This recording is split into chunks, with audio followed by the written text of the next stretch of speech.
We're MONOWHALES, and I'm Sally. I'm Jordan. I'm Zach.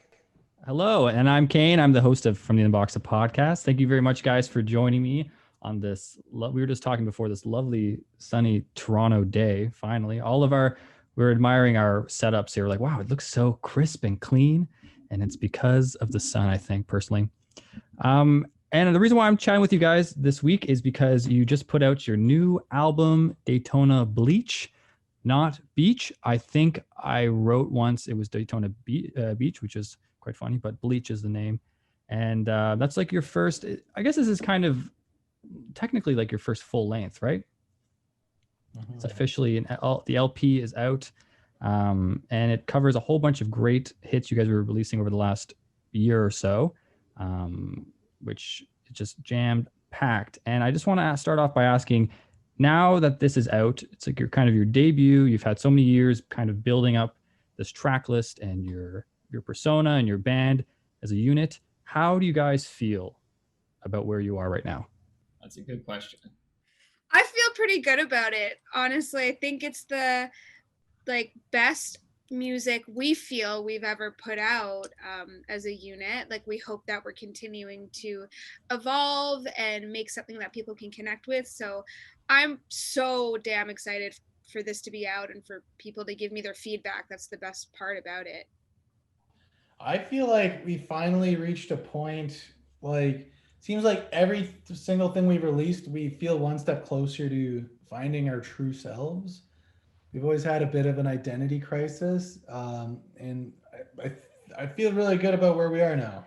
It makes sense.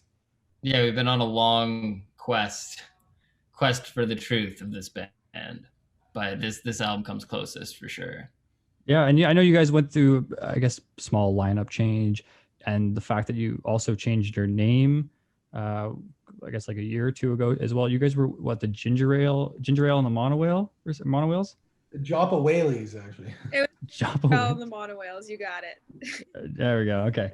Yeah. What's and was there a reason? I was listening to another interview you guys did recently, but not to piggyback on it, but I'm kind of curious why, was the name change kind of like that stepping point to helping you guys refocus your sound and everything? I think we look at it as not so much a name change as much as starting a whole new band, and that's how it felt at the time. There was a lineup change at the time and a shift in sort of the style of music we wanted to be making, and just our whole approach to like the visuals and really everything we were doing. So yeah, for us, it was like we look at that as like two separate bands. Yeah, I think in our minds, kind of like a before and after sort of thing, eh? For sure. That's good. Yeah, and speaking of like your visuals, I noticed, I was flipping through all your older videos and just your feeds and social media presence and stuff too. And you guys seem to be very honed in on putting out like the best, not just the best music you can make, but also the strongest visuals that you can accompany these things with. Has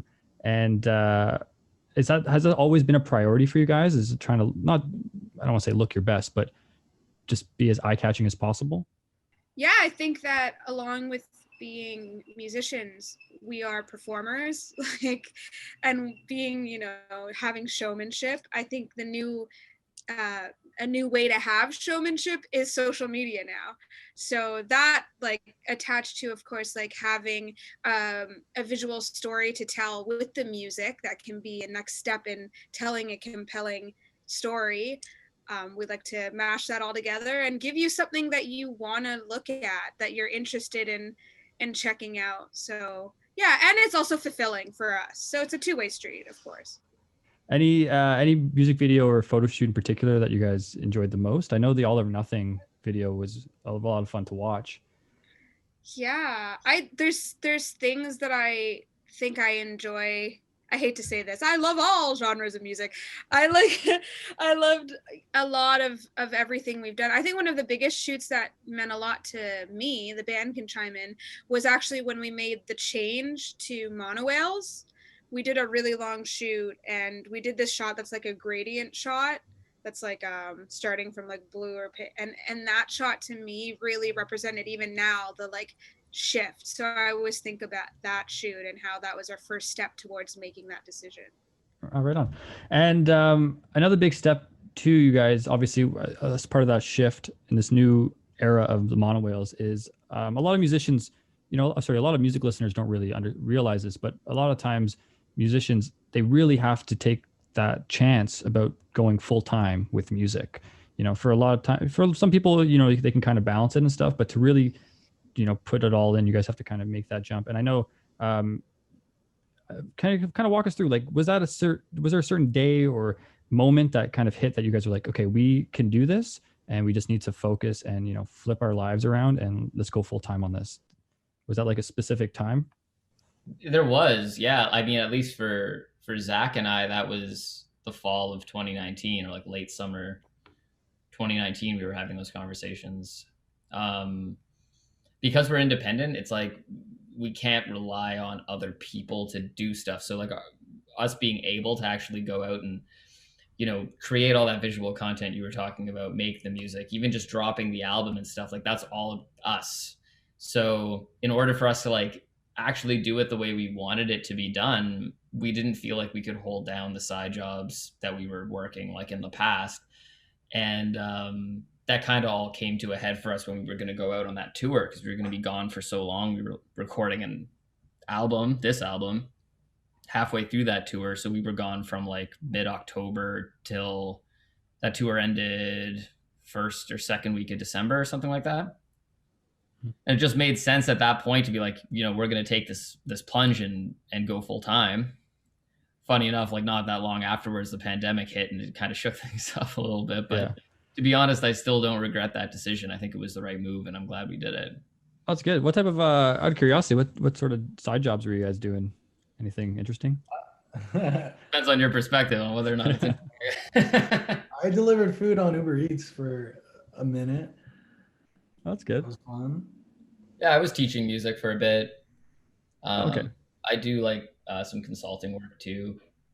Just little things, things that are easy to fit inside of a band member's life, things that you can easily postpone or cancel, like that kind of stuff is generally the jobs you do when you're doing this sort of work. Yeah, it's got to be very, very flexible for sure. And I'm kind of curious. People always wonder, like, what about the people around the band, like your family and your friends? And what were their reactions when you kind of made this decision to go full time as a musician, as an indie artist, especially, not just, not just anything? I don't think mine really know what's going on still. You know what I mean? I think it's confusing. Like, and I have parents that are immigrants, so I think maybe some other people can relate that, like, it's a very hard industry to like explain what you're doing. So I think to this day, I'm sure, like, my mom knows I work, like my parents know I work, for example, but they don't necessarily know what the hell I'm doing all day. You know what I mean? Yeah. I don't know. What about you guys? I'm in a similar boat, to be honest. Yeah. I think it's funny because we're each like, because your parents were born in Canada, Zach?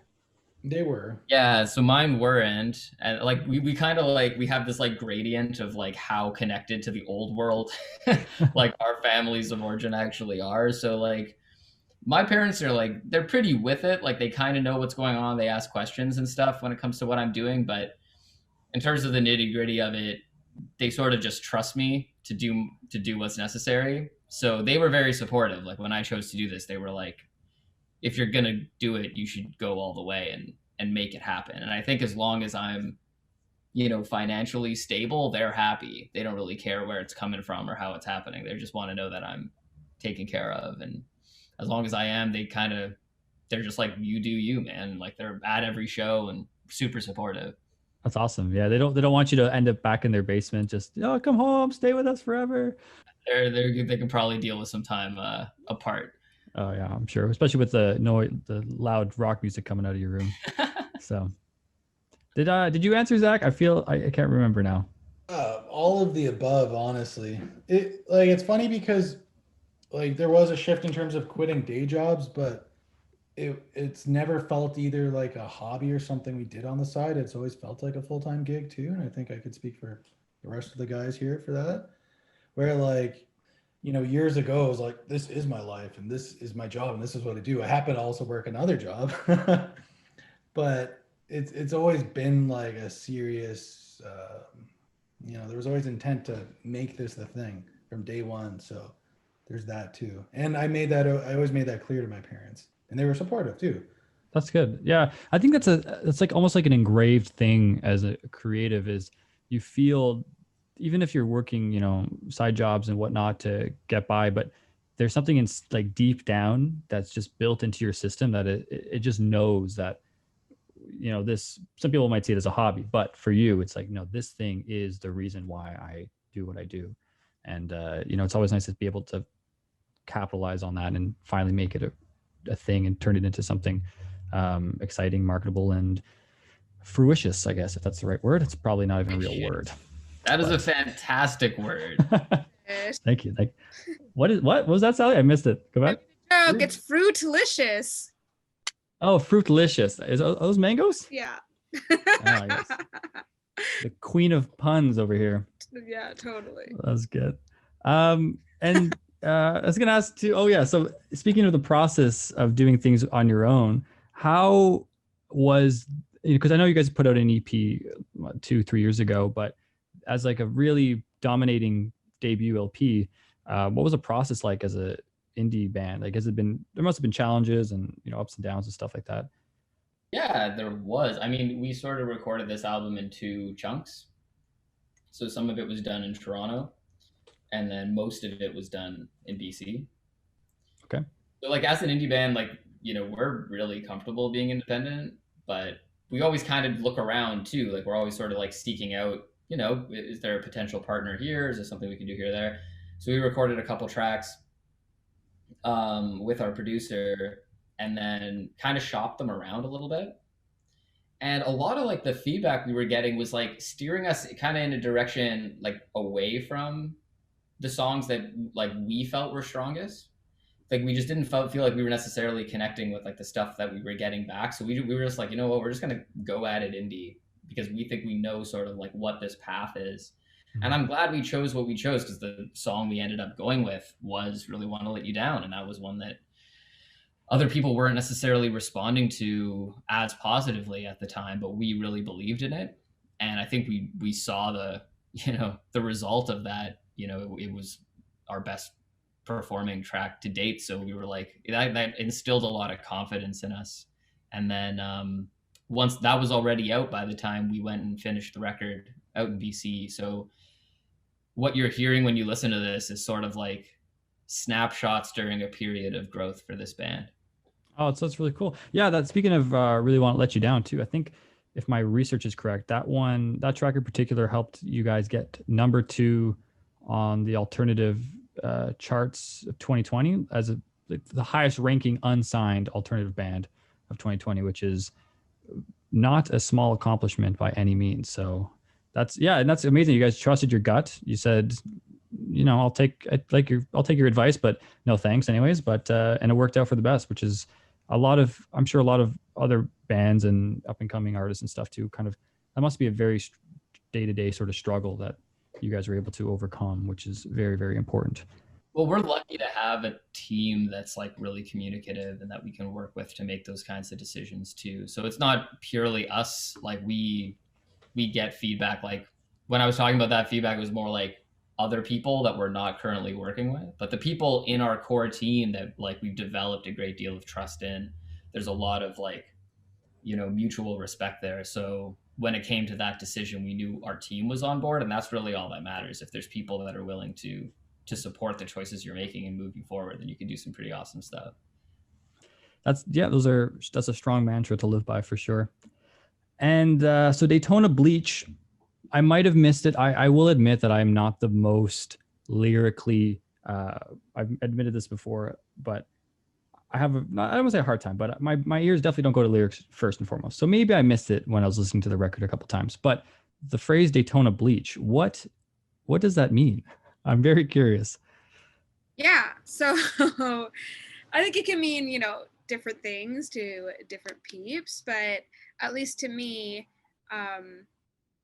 it's this like, when I think of like Daytona Beach or any, like honestly any beach in Florida or like that kind of thing, I'm sure you can picture this like picture perfect place with these like I don't know how to explain, they're like pink colored buildings, you know, little ice cream shops. You got the palm trees going, the white sand beaches, like all these thoughts. But if you've ever been there yourself, you start to realize it's really not. It's not like that at all. Like, it's actually in a lot of ways pretty grimy and dirty and like, yeah, I think that's a great way. Like, has all this grime and grit to it and character.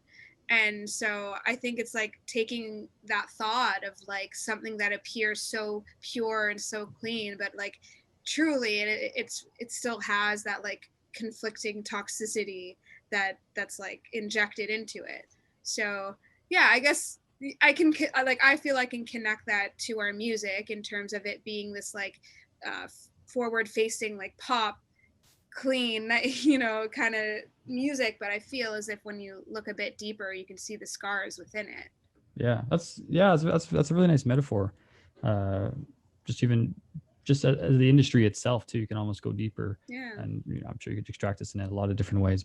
Yeah, and paralleling that to the music, like we take a lot of influence from pop music, even, you know. Sally loves Ariana Grande.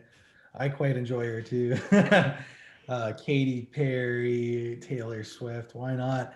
And you know, and Iggy Pop and the Stooges. Like, there's a lot of prettiness and grit in our music, and that, I think that comes across a lot more in this record too. So the title really reflects that.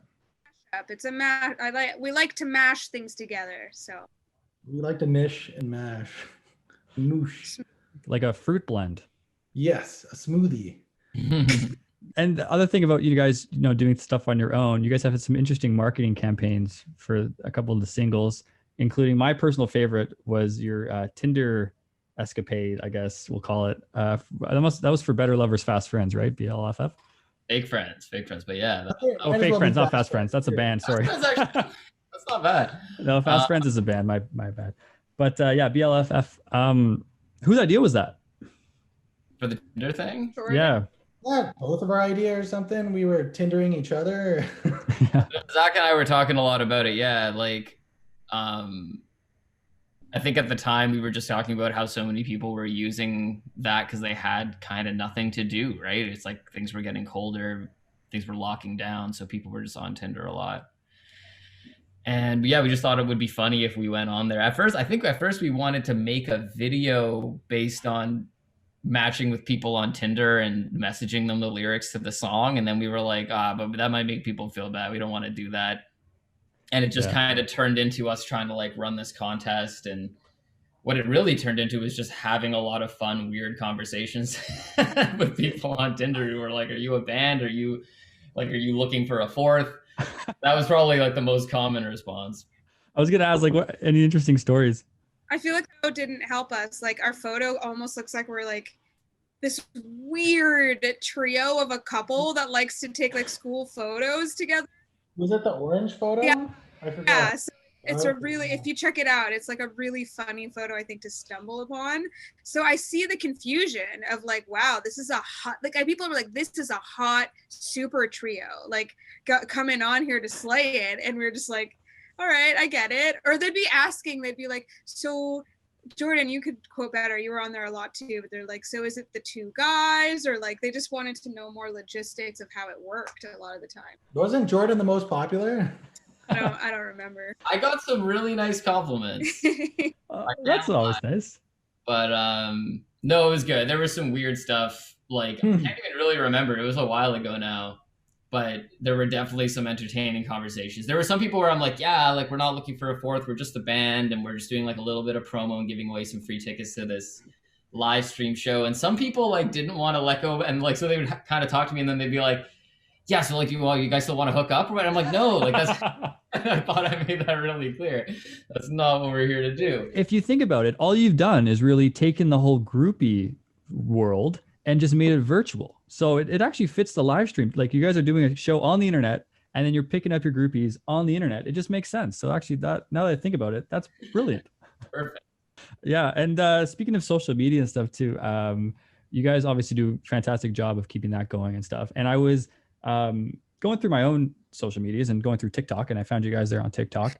And I love doing pre-interview work because I get to explore very deep into some content and stuff like that from bands.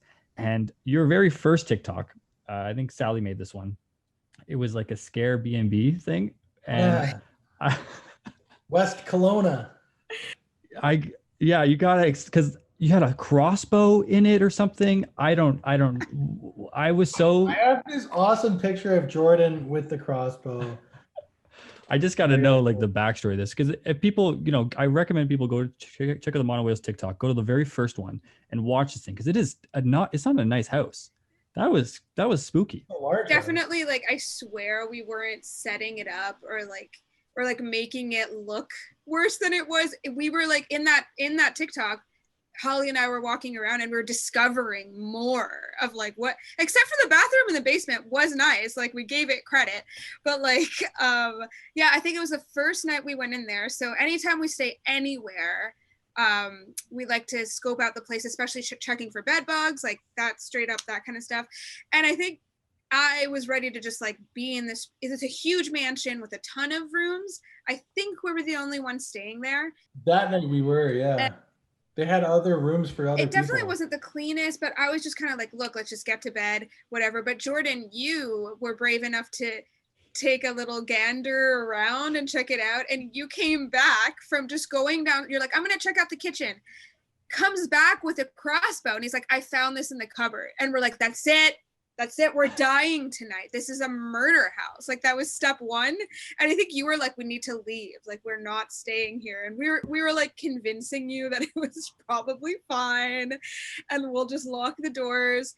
And then we were supposed to stay there, I think 3 nights. And it wasn't till the second day where, we started discovering like that basement with the gun. Yeah, there was like bullet casings and glass shards and a flickery light, a very ominous vibe in a door we weren't supposed to open. Also, it was like it went like it was a hall. So like who knows where it would have led to. I'm sure it was just a shooting range, to be completely honest, or I don't know who does that, but cool. Like, you do you. But then we started to notice it looked like maybe there were blood like just all this creepy stuff. It was super Scarfacey of a mansion.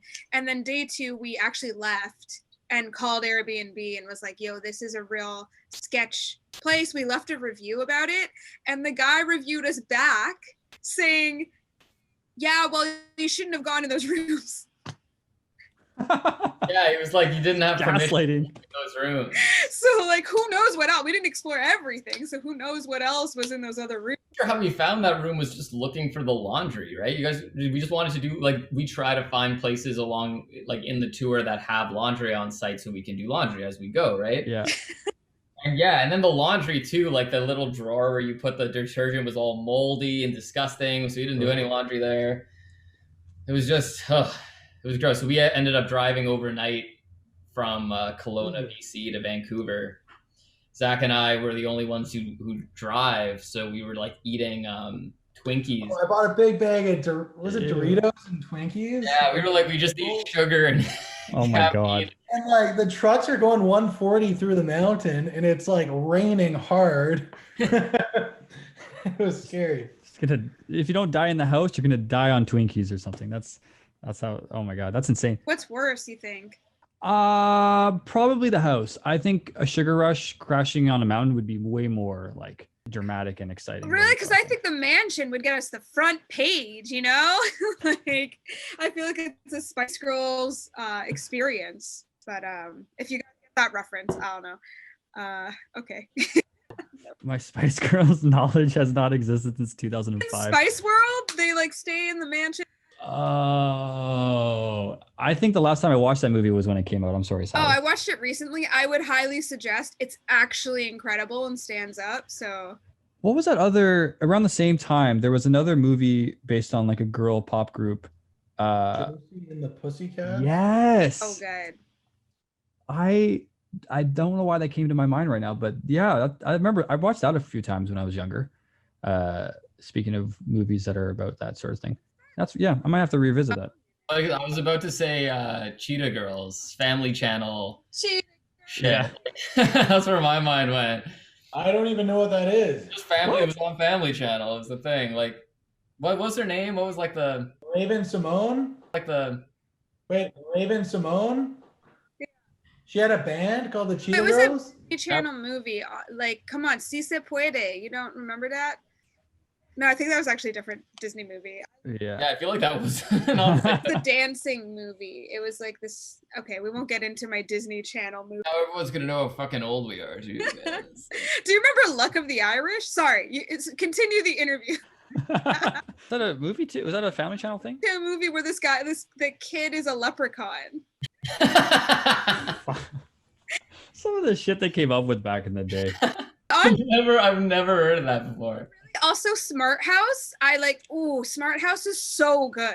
It's Smart No, Guy? Smart House is where the house is like this technologically advanced house, and like, oh, I rewatched it recently on Disney Plus because they have all those old Family Channel movies, and they're awful, but also like worth wasting your life a little. Does it end like, because I think that's based off of some earlier sci-fi stuff, and I remember like this, I think it was like Andromeda or something like that. No, wasn't it? It is that? based on another movie that's, I can't remember which one, but Yeah, but the house like kills them basically. it doesn't end up killing him, but it goes that way. Yeah. There we go. No spoilers. No spoilers. Speaking of, actually, this is a perfect segue, because speaking of, back in the day sort of thing, one interesting fact about your group, I hopefully I don't embarrass you guys about bringing this up, because it was on your TikTok.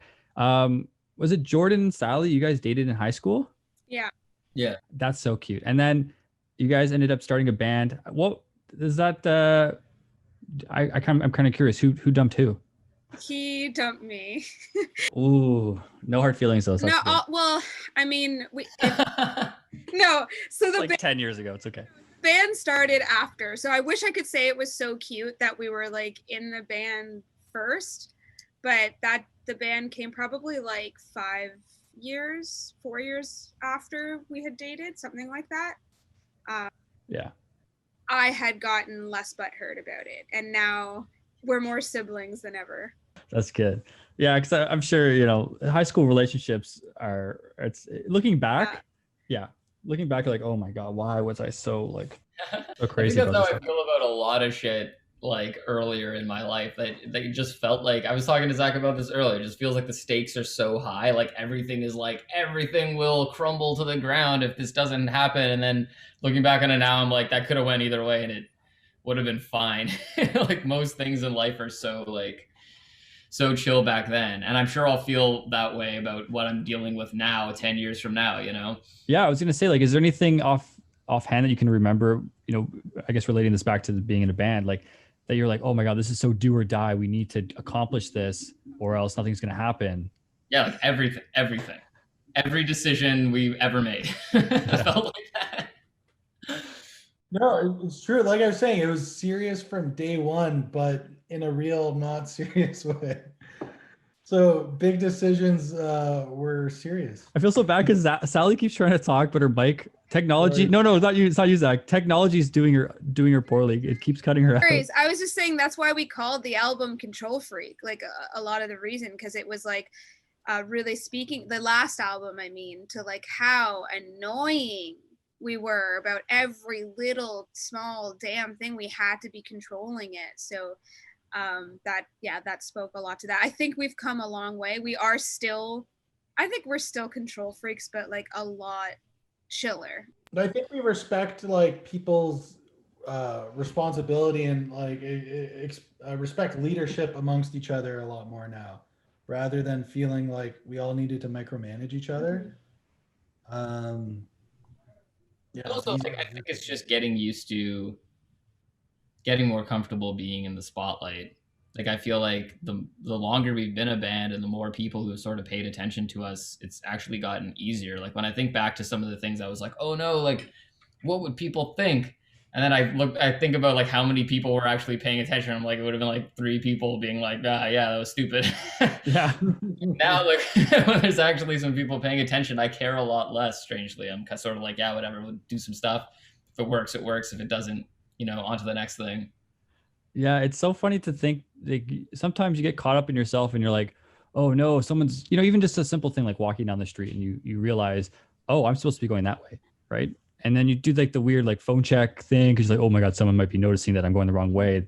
It's like this weird egocentric thing that eventually you start to realize as you mature. I'm sure just like no one actually gives a shit that I'm going the wrong way, or no one gives a shit that we put out a song that we don't think is great, something like that. It's just, I think the real point is, even if they do, it still doesn't matter.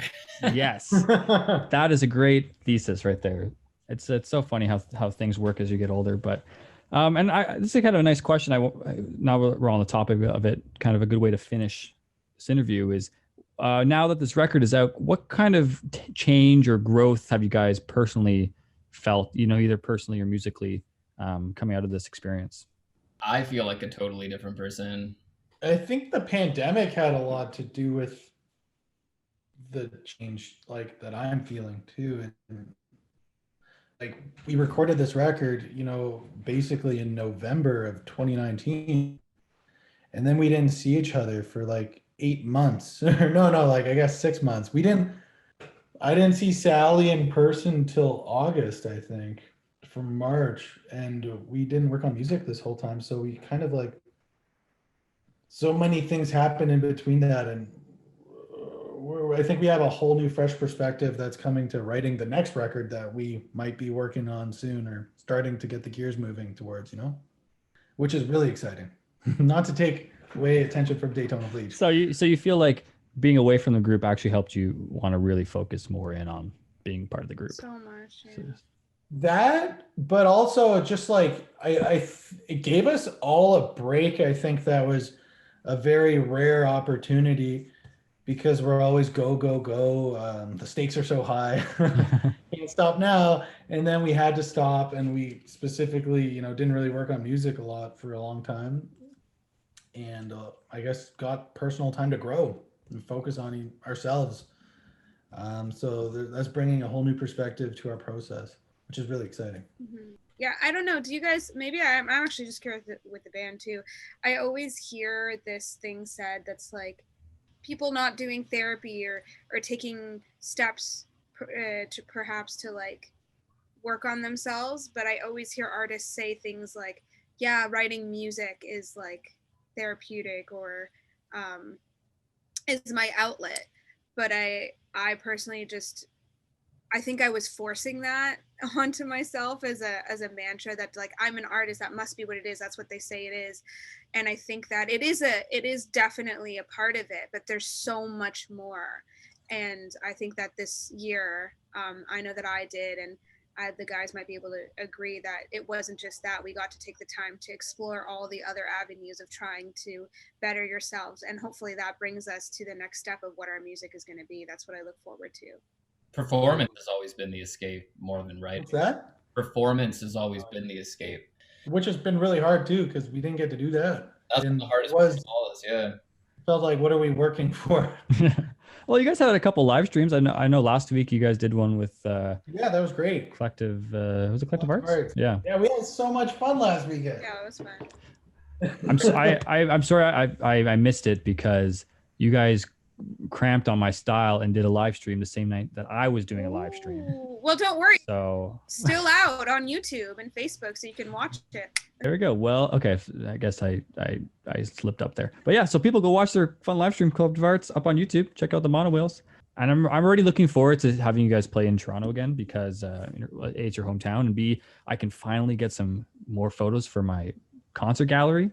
And you guys, I'm sure, are very photogenic up there. We're rocking out. So one of our best, yeah. There's like 9 derpy pictures to every one usable picture usually.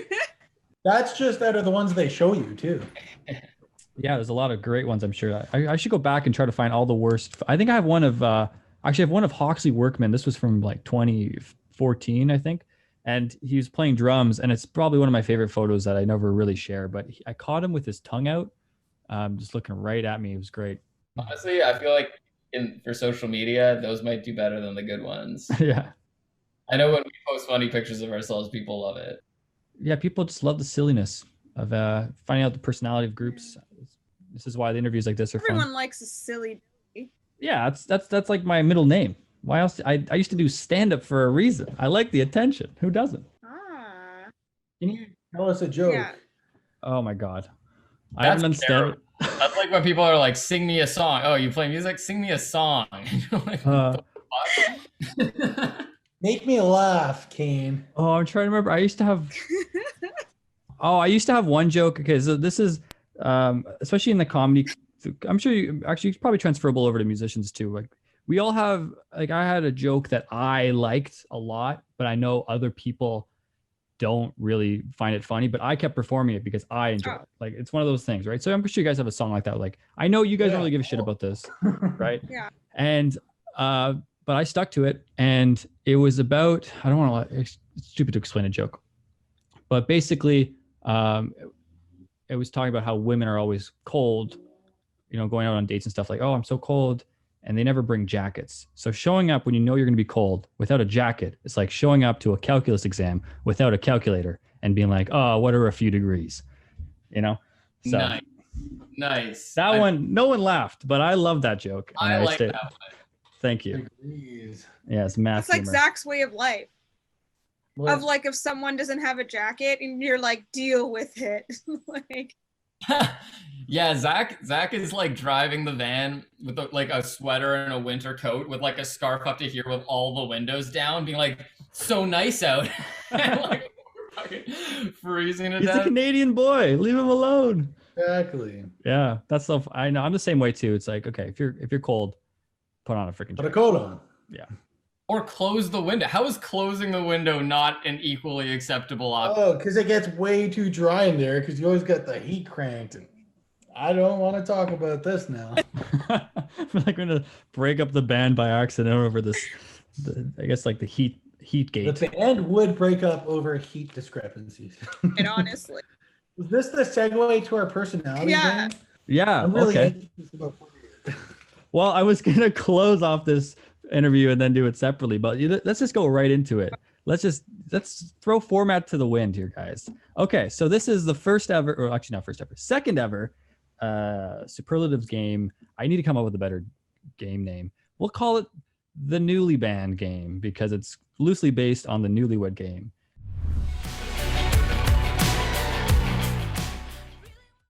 Write each other's names. So I need, Jordan, Zach, Sally on a piece of paper in front of you separately, I guess. Basically, very simple rules. I'm going to say an idea, a concept, and you guys have to choose who you think is most likely to fit that category. Very simple. So starting off with, due to your prior name of being Ginger Ale and the MONOWHALES, who is most likely to chug a 2-liter bottle of ginger ale? Who we got there? We got Zach, and Zach. Wow. Ding, ding, ding, ding, ding. Wow, correct answer. I guess winner is the same. Has this ever happened? Is that why this is such an easy thing to answer, or? No. He chugs like a freaking, he'll make, I gotta get into the protein powder. He'll put it in a Ziploc bag with water and then cut a hole in it and like. Oh my God. So like, this is why maybe. Or the We'll send you Twinkies. the video for a cutaway. Yeah. I would love to see that video. Yeah, yes, please. Tag me in it. Put it up on Instagram or something. And who is most likely to get left behind on tour? Preferably not in that Kelowna house. I have a time.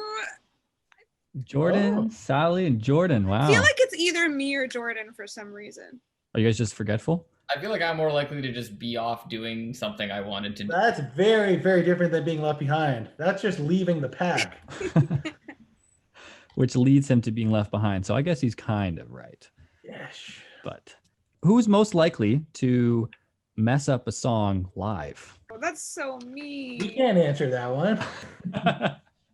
What are you trying to do? Break up the band, Ian? This is my second attempt at trying to break up the MONOWHALES. I mean, Okay, you guys. I'm just gonna say myself. See, that's fair. Burn. Oh, Sally. Okay.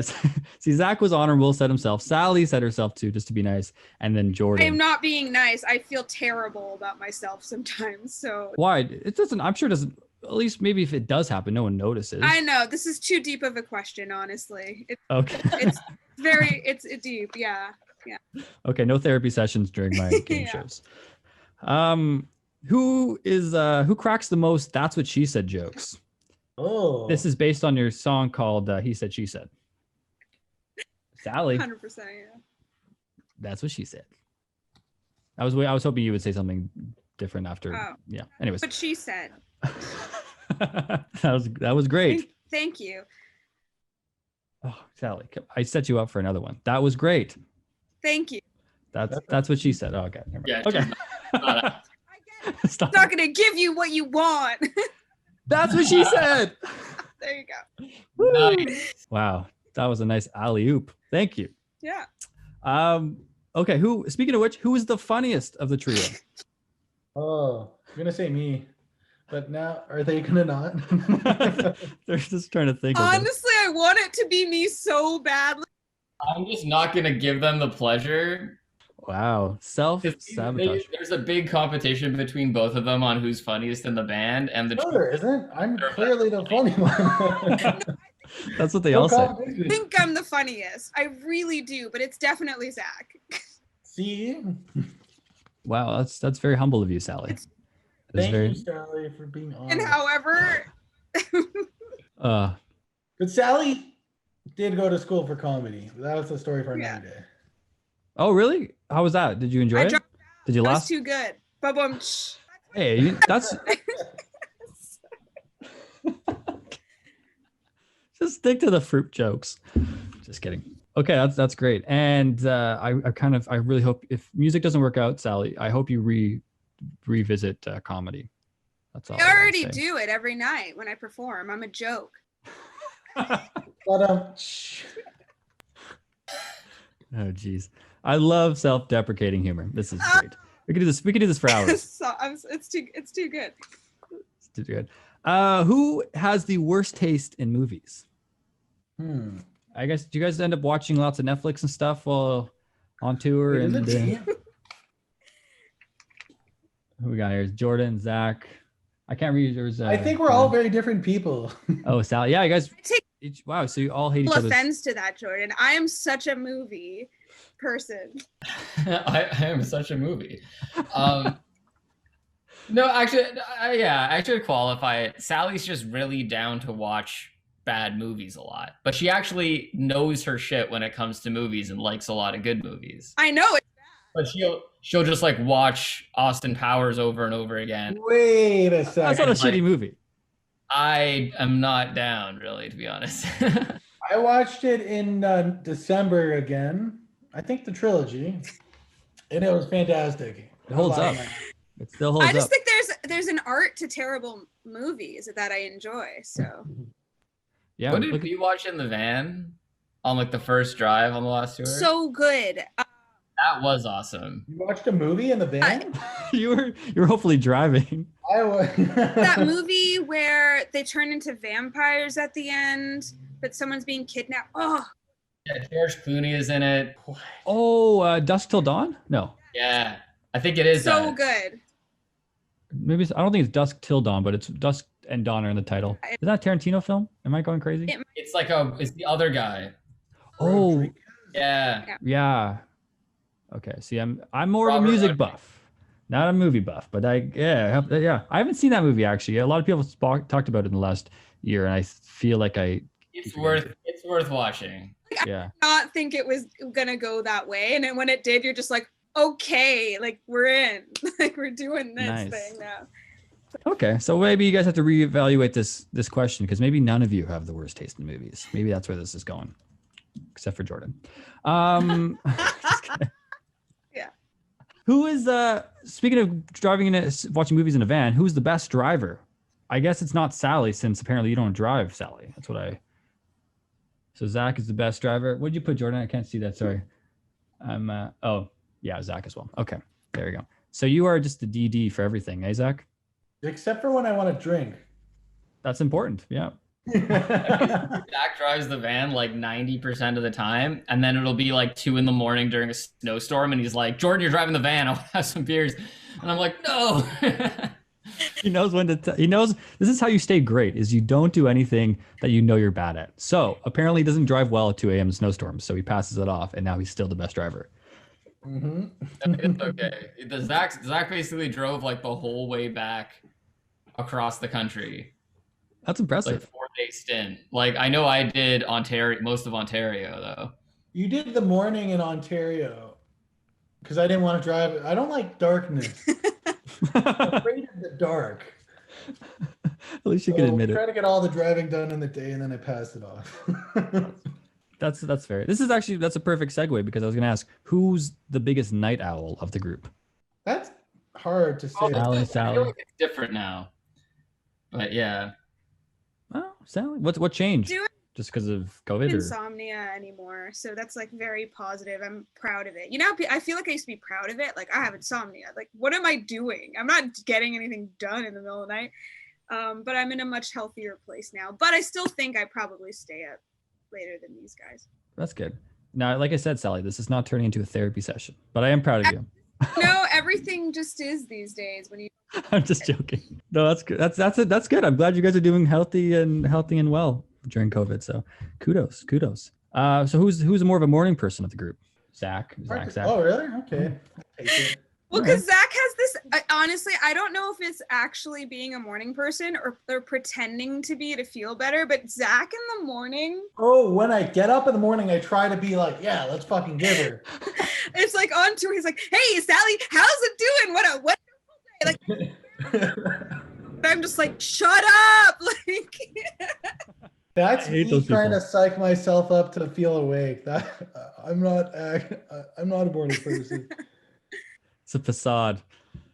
I just try to convince myself. Yeah, you gotta sometimes become the person that you hate the most to become your best I self. do that often. Okay, so I got a few more here. Who is most likely to get caught in a love triangle? This is great because you guys are a throuple on Tinder. So, Sally. Although I really want to flash to Zach sometimes. I just want to. Anything you guys want to elaborate on while this is up? No. I had a feeling no one would say anything. Never hurts to ask. Although we are not the triangle. I just want to make that clear. Yeah, not since high school at least. That's good. Yeah. That would have been really dramatic if Jordan had left you for Zach. It almost happened. I would be so happy for them, honestly. That's all you can do. Just be happy for the other person. We spent a lot of time in the sauna together. That is what happens in the sauna stays in the sauna. Mm-hmm. Ayo. And on tour, who's the best cook? Who's the best cook of the MONOWHALES? Uber Eats? Who's got the biggest credit card bill for On Uber Eats? tour, like I think definitely it's me. I don't like what cooking did we do on what that's hard. Really only in the studio. We didn't cook a lot. Or maybe in the studio, yeah. Mr. Buttered Noodles. toast, and this is how you treat me, Zach, doing me dirty after all that buttered toast. I was doing that for myself, I think, but yeah, you definitely helped out. Oh, sorry, wrong one. Zach is just like, sure. So judging from this conversation so far, your diet as a band involves buttered toast, Doritos, Twinkies, protein shake, and Mr. Noodles. Whole chickens. Whole chickens. Oh, at least they're preferably cooked, right? Yeah. Half the time. Half the time.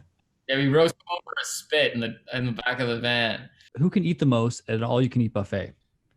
Zach. Hungry Zach. Just kidding. Okay, this is the last one here because this is most fitting, I think. Who is most likely to let you down? Oh. Who really? Hard one. Nice fun though, by the way. This is my third attempt at trying to break up the band. Yeah, for real. I will say Sally because she's just the most likely to not answer the phone the first time you call her.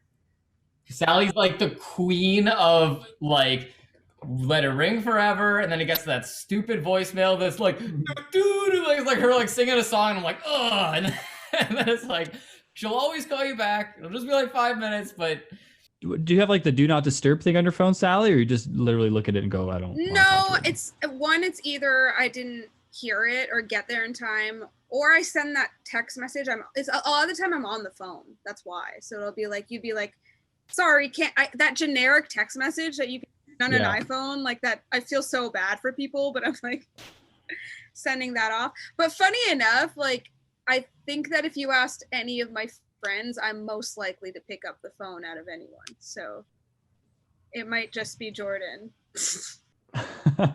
He's just very impatient.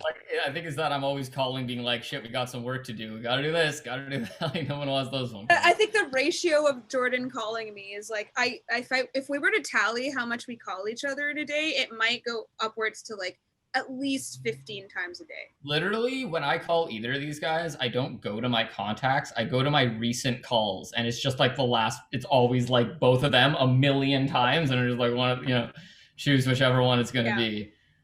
And then your parents are just like way down below. You never call. You never call. I'm curious. Wait, so Sally, is your ringtone actually you singing, or not? Your voicemail? My ringtone is Crazy Frog, but no, it's I don't know what the hell it is. It's do do do do do. It's the Muppets. Can you bananas? Do do do do do. Manamana. Do. Manamana. To leave a message after. Leave a message after the beep. Can we hear this, Sally? Do you mind? Can somebody call her and she won't pick up? It's been my voicemail since I was in 5th grade. Yeah, okay. So don't pick up Sally. This time you're allowed to not pick up. Call Sally. Because Zach's gonna call you, and then I really want to hear this voicemail.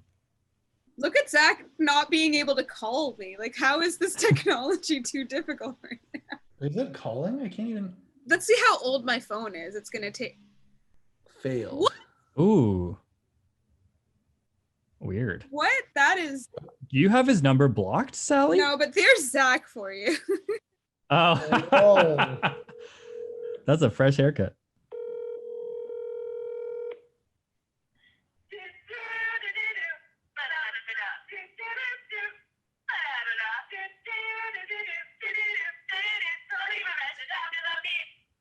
After leaving a message, you can hang up or press pound. That's awesome. Thank you.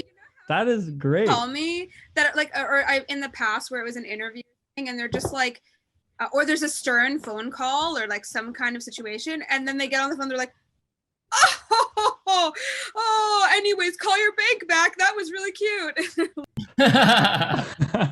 I was gonna say that would be it's not to get too morbid here, but imagine having to call Sally with some like terrible news and it goes to voicemail. You're just sobbing. It's oh man.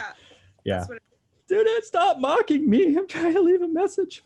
Well, anyways, outside of that, I think most normal conversations or phone calls will be very happy to hear that. It's like, I guess that's like an old trend of back when we had answering machines where, you'd sing a song and make it your own, which is exactly what you did. So that's great. Thank you for sharing your voicemail. I'm gonna save that. That clip is going all over the internet. So I appreciate it. That's fine. Well, thanks for playing the newly banned game brought to you by Doritos, Twinkies, and Mr. Noodles. This has been the MONOWHALES playing. And overall, just thanks guys for letting me interview you guys, chatting about your new music. And here's to a very exciting 2021, I hope, for you. Thank you. Thanks for having us, Kane. Thanks so much, man.